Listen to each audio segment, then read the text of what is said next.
hari itu.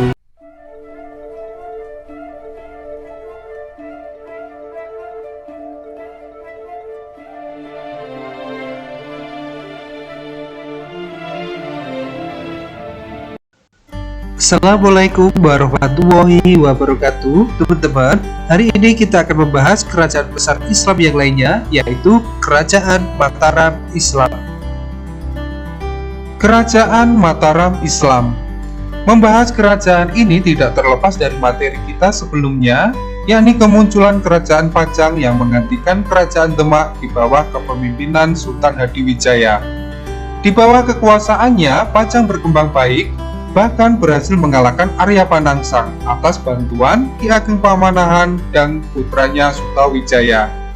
Nah, dari sini, atas jasanya Ki Ageng Pamanahan dan putranya diberi suatu hutan atau tanah mentau yang akhirnya nanti menjadi Desa Mataram.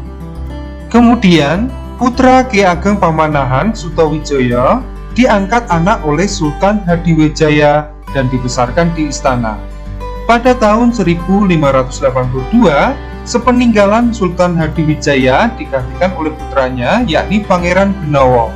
Pangeran Benawa merupakan raja yang lemah, sementara itu Sutawijaya yang menggantikan ayahnya Ki Ageng Pamanahan justru semakin menguatkan kekuasaannya di Desa Mataram. Dari situ lahirlah kekuasaan Mataram yang menggantikan Kerajaan Pajang di bawah kepemimpinan Sutawijaya sebagai raja pertama dengan gelar Panembahan Senopati ing Alaga Sayyidin Panatagomo. Letak geografis Kerajaan Mataram Islam. Tentunya teman-teman sudah tahu ya, Mataram terletak di daerah Jawa Tengah bagian selatan dengan pusatnya di kota gede Yogyakarta. Sekarang, mari kita bahas bersama-sama perkembangan kehidupan politik Kerajaan Mataram Islam. Raja pertama dan pendiri Kerajaan Mataram, Sutawijaya atau Panembahan Senopati. Masih ingat dengan gelarnya ya? Panembahan Senopati ing Sayyidin Alaga Panatagomo, yang artinya Kepala Bala Tentara dan Pengatur Agama. Wilayah kekuasaan Mataram pada masa kekuasaannya diperluas hingga sampai Surabaya, Madiun, Ponorogo, Pasuruan, dan Kediri.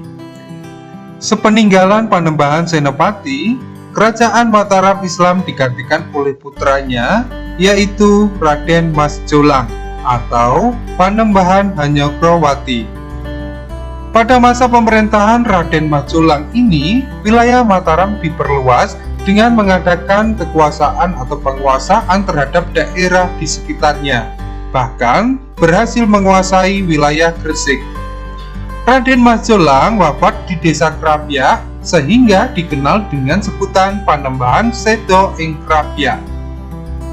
Raja berikutnya atau pengganti Raden Mas Jolang adalah Raden Mas Rangsang yang bergelar Sultan Agung Hanyokrokusumo.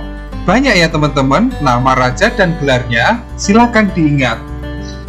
Di bawah pemerintahan Raden Mas Rangsang atau yang terkenal dengan Sultan Agung ini, Kerajaan Mataram Islam mencapai puncak kejayaannya. Sultan Agung memiliki tujuan yang sangat mulia, yakni mempertahankan seluruh tanah Jawa dari serangan atau kekuasaan bangsa asing. Sehingga di bawah pemerintahannya, Belanda sulit menembus daerah Kerajaan Mataram Islam. Jasa dan peristiwa penting masa pemerintahan Sultan Agung.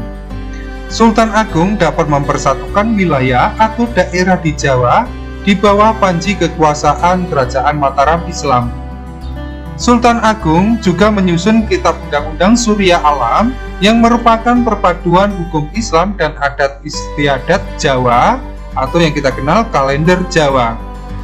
Sultan Agung juga mengirim armada dan pasukannya untuk mengusir dan menyerang Kongsi Dagang Belanda VOC di Batavia. Setelah wafatnya Sultan Agung atau pemerintahan Hindia Belanda dapat masuk ke wilayah Kerajaan Mataram Islam pada masa pemerintahan Sunan Amangkurat yang pertama. Sunan Amangkurat yang pertama di sini beliau mau bekerja sama dengan pihak Belanda Hal tersebut membuat ketidaksenangan rakyat Mataram sehingga menimbulkan banyak pemberontakan. Namun kesemuanya pemberontakan itu dapat dipadamkan karena Sunan Amangkurat yang pertama dibantu oleh pemerintahan Belanda.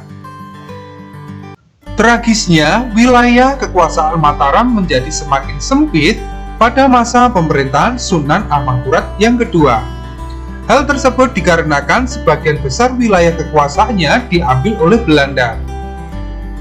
Sunan Amangkurat yang kedua kala itu mendirikan ibu kota baru, yakni di daerah Wonokerto yang kemudian dikenal dengan nama Kartosuro. Di daerah Kartosuro ini, Amangkurat yang kedua menjalankan pemerintahan di atas sisa-sisa kerajaan Mataram Islam. Setelah Sunan Amangkurat yang kedua wafat, wilayah Mataram terbagi menjadi dua melalui sebuah perjanjian yang dinamakan Perjanjian Giyanti. Isi perjanjian Giyanti ini adalah kerajaan Mataram Islam terbagi menjadi dua, yakni daerah Kesultanan Yogyakarta yang diperintah oleh Sultan Hamengkubuwono yang pertama dan daerah Kasuhunan Surakarta atau Kasunanan Surakarta yang diperintah oleh Susuhunan Pakubuwono pertama. Teman-teman, dari perkembangan politik kerajaan Mataram Islam bisa kita analisis sebab-sebab keruntuhan kerajaan Mataram Islam ini. Yang pertama, banyaknya intervensi yang dilakukan oleh VOC dimulai pada masa pemerintahan Sunan Amangkurat yang pertama. Yang kedua, banyaknya pemberontakan akibat dari pemerintahan yang buruk, contohnya Trunojoyo yang berhasil merebut Istana Pleret. Yang ketiga, Sunan Amangkurat yang kedua yang terlalu tunduk dengan VOC yang menimbulkan ketidakpuasan para bangsawan dan rakyat.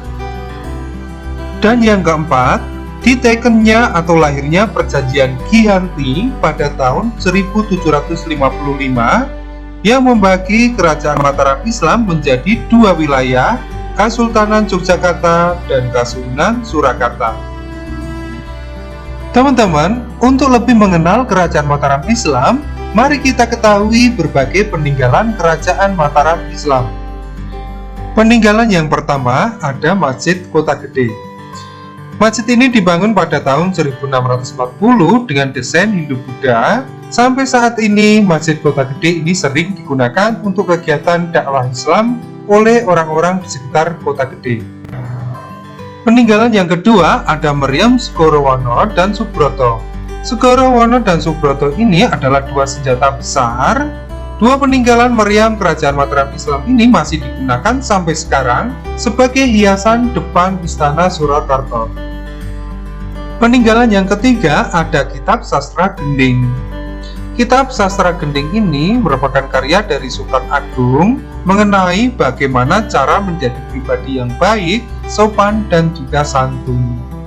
Kitab Sastra Gending ini juga menceritakan penyerangan terhadap Belanda yakni di Batavia. Peninggalan yang keempat ada Masjid Agung Gede Kauman. Masjid Agung Gede Kauman ini terletak di bagian barat dari alun-alun utara atau berada di Kampung Kauman, Gondomanan, Yogyakarta.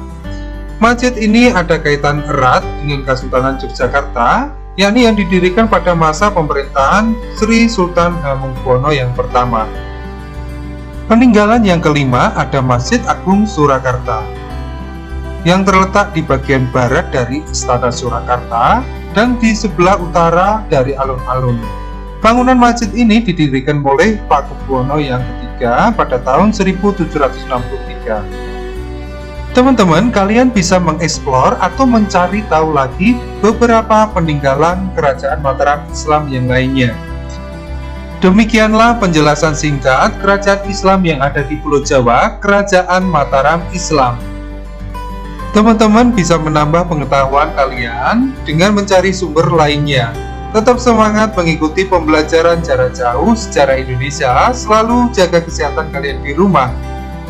Sampai jumpa kembali dalam pembahasan kerajaan Islam di Pulau Jawa lainnya. Saya akhiri, wassalamualaikum warahmatullahi wabarakatuh.